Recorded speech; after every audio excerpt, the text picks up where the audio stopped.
Hi, I wanted to share some more unusual books that I've been reading. Now, I've been talking about, I've gotten into these old adventure and travel books by these kind of strange people who went to the ends of the world about 100 or so years ago and had these adventures. Probably the most notable and uh, racist of all of these, but most interesting still is by this guy named John H. Craige. The last surname Craige.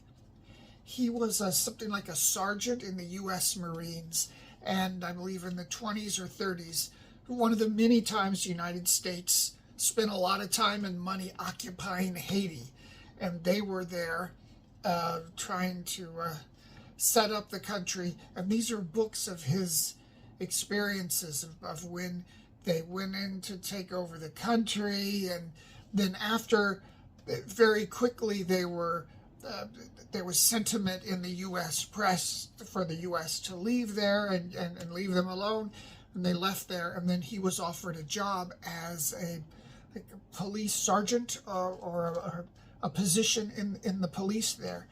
And these are the two books, this Black Baghdad and Cannibal Cousins. Now, you have to understand, these books were written almost 100 years ago. One in 33, one came out in 33, one came out in 34. So, in the same way that we think right now that we're 100% sure about all of our moral, ethical, cultural assumptions about the way things must be, 100 years ago, they felt exactly the same way.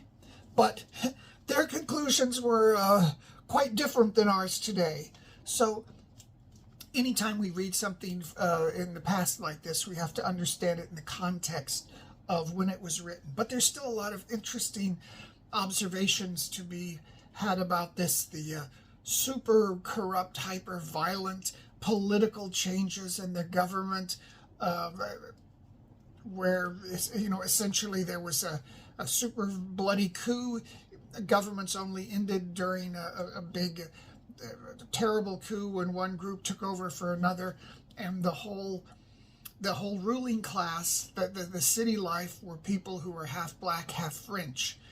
They controlled everything, controlled all the money, and the black guys, the pure black people, were like relegated out into the countryside, and they lived an entirely different life. But it must have been, I like these books because it must have been a very strange life to lead back then, to be an American in some far off or foreign land. And I'm sure these works are online somewhere, probably archive.org, long out of print. But this is another good example of some very interesting nonfiction memoir type writing of its time. And even though it may offend our present day sensibilities, I think we learn even more about it, more about the Americans of the time, the American culture of the time, and the Haitians of the time, than we would if we read something about that time written now through the filter of all of our assumptions about everything today. So this is Cannibal Cousins and Black Baghdad by John H. Craige. New adventures from the author of Black Baghdad. I don't want to show you the cover because it's like a minstrel show, black guy dressed up in a suit. Maybe it's just a black, I don't know. But again, it's written a long time ago.